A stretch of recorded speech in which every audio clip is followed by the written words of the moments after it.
Goeienaand, baie dankie dat jy saam luister. Kom ons lees uit Markus 6 uit. Markus 6 vers 31, dan nooi Jesus sy disippels uit, kom julle alleen na 'n stil plek en rus 'n bietjie. Ons sien gereeld in sy bediening dat hy homself afsonder of eenkant gaan om net bietjie alleen te wees of net bietjie te rus of saam sy disippels te bid of net voor die Here stil te raak. Ons leef regtig in 'n wêreld waar besig wees amper as 'n deeg beskou word, asof hoe besiger 'n mens kan wees, hoe beter af is jy. En dis regtig nie die waarheid nie.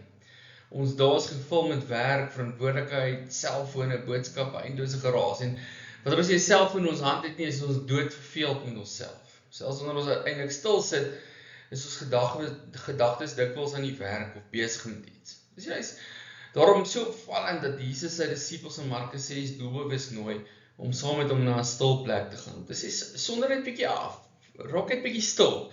Sluit net bietjie af. En nadat hulle terugkeer het van hierdie sendingreis, is hulle opgewonde oor alles wat gebeur het.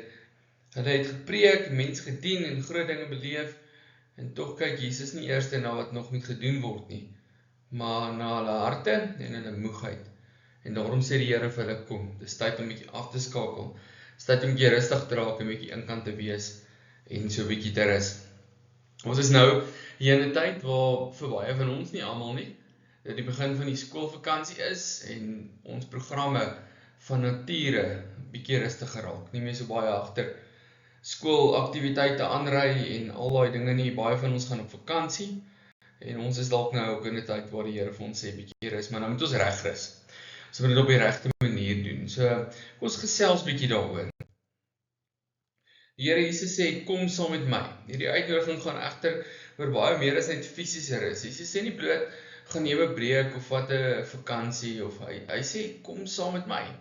Die fokus is nie eers op die stil plek nie, maar op die een saam met wie jy daarheen gaan. So ware rus vir ons as gelowiges begin nie by die bestemming nie, maar dit begin by rustig word by die Here self en te ontlaai by die Here. Rustig word by hom beteken nie net ek doen 'n vinnige gebed nie. Dit beteken ek ontlaai by hom, ek gee alles vir hom en ek dra alles aan hom oor en die wete dat hy in beheer is en ek nie eintlik nie. En dan raak ek rustig in die wete dat hy soewerein regeer. So ons dink dikwels goed werk net wanneer daar groot dinge gebeur, wanneer dit ons baie besig is, wanneer daar 'n wonderwerk is, of wanneer gebede dramaties beantwoord word, of wanneer ons emosioneel diep geraak. Maar Markus herinner ons daaraan dat God ook in die gewone stil oomblikke werk. Heeltyd sy wees om te werk. Sonder ophou. Trouwens, dikwels doen hy sy diepste werk wanneer ons stil geword het. So het hy vir Elia op die berg baie duidelik geleer. So nou weer daarna noem. Maar die Here werk konstant heeltyd, is hy besig. Kom ons sê daarom vir mekaar, God werk ook in die stiltye. In hierdie tyd waar ons nie 'n aanddiens het nie, waar ons net 'n bietjie 'n breek vat en rustig is. Waar ons nie katekisasie het nie, waar ons klein groep dalk breek, waar ons verskillende goeders in ons lewe het wat nie dieselfde funksioneer nie. Die Here hou nie op werk nie. So ons sien dwars deur die Bybel hoe God mense voorberei in tye van stilte. Moses bring 40 jaar in die woestyn deur voordat God hom stuur om Israel uit Egipte te lei. Dawid leer die Here ken as 'n eenvoudige skaapwagter lank voordat hy koning word, voordat sy lewe besig raak, voordat hy 'n vol program en 'n skedule het. Daar agter die skape leer hy die Here ken as die een wat regeer. Elia ontmoet God nie in die stormwind of aardbewing, ons het nou daarna verwys, maar in die sagte fluistering, en so leer die Here hom, hy is konstant besig om te werk. Selfs Jesus trek hom gereeld terug, om alleen saam met die Vader te wees. Hierdie verhale, geliefdes, dit herinner ons daarvan dat stilte nooit beteken dat God afwesig is nie. Inteendeel, dis dikwels die plek waar ons hom ontmoet op die mooiste manier, waar ons geloof verdiep, ons harte vorm en ons kan voorberei vir wat nog op pad is. Wat is nog aan die kom? Rus is 'n daad van geloof en nie 'n teken van swakheid nie. Dis iets wat jy moet wees. Ons ken die verse waar die Bybel sê, moenie 'n luiaard wees nie. Maar dis nie wat dit beteken om te rus nie. Om te rus en af te skakel en tye af te sonder waar jy herlaai, is nie 'n teken van luiheid nie, is 'n regtig ware teken van gesonde balans. Ons leef in 'n kultuur waar rus maklik as lyd beskou word. Maar die Bybel leer iets heeltemal anders. Om doelbewus te rus is eintlik 'n daad van geloof. En wanneer ons rus, erken ons dat die wêreld nie draai rondom ons wat dit in die gang hou nie. Ons bely daarmee dat God steeds regeer, selfs wanneer ons ophou werk. En dis presies waarom die Sabbat in die Ou Testament so belangrik is. Elke Sabbat was 'n geloofsbelijdenis. Weet, die Jode en Jesus het met hulle geraas daaroor en ons doen dieselfde baie keer. Het na die Sabbat gekyk as die koud en kliniese, ons koop nie by Checkers op 'n Sondag nie. Maar dit gaan eintlik oor baie meer as dit, om te sê dat ek het tye en momente in my lewe wat ek net totaal afsonder om voor die Here rustig te wees. Dis waar dit gaan. Om te sê, Here, ek vertrou U genoeg om op te hou werk, want U het nog nooit opgehou sorg nie. Here, gee oor, my lewe is in U hande. Dis wat Sabbat oomblikke in ons lewe is. En die grootste gevaar is nie moegheid van die liggaam nie, maar leeg raak van die gees. En dis moontlik om baie dinge vir God te doen sonder om werklik tyd saam met hom deur te bring. Daarom is Jesus se uitnodiging vandag steeds relevant. Kom saam met my. Wees net bietjie rustig. Vat tye in jou lewe. Miskien is jy vandag op pensioen. Embrace dit. Geniet dit.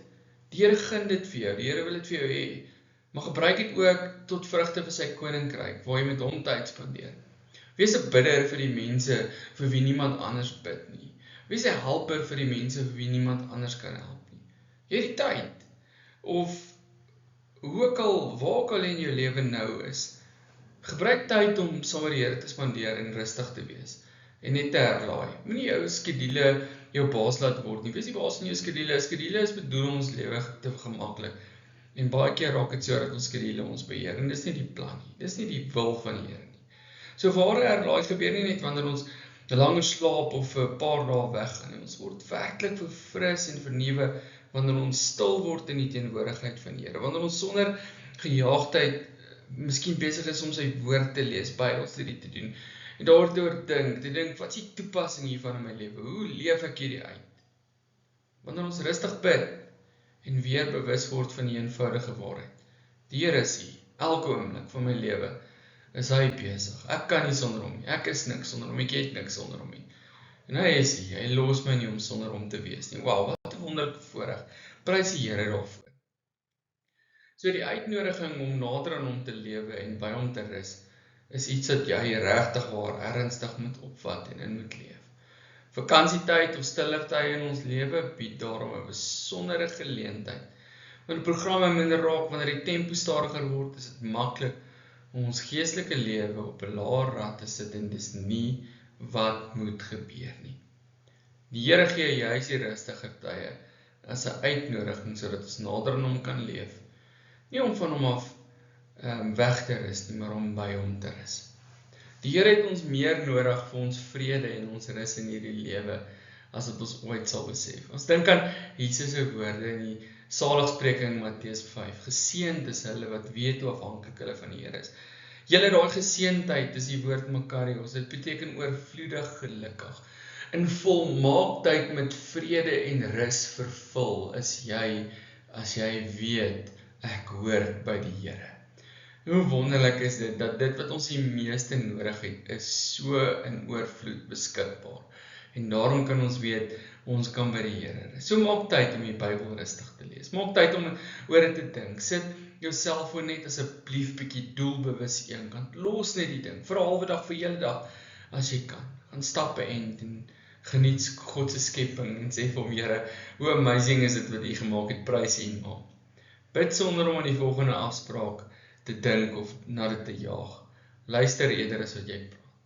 Want dikwels is God se belangrikste werk wanneer ons dit vir ons voel asof al glad niks gebeur nie. Geen tyd oor aan die Here. Markus 6 eindig vir ons met 'n kosbare waarheid. Voordat Jesus weer die skare voed, voordat hy wonderwerke laat plaasvind, voordat hy met sy bediening voorgaan, roep hy sy disippels na 'n stil plek en sê, kom ons rus net 'n bietjie, kom ons herlaai, kom ons word geestelik gevoed en vervul. En dit herinner ons daaraan, dat ons dieselfde nodig het.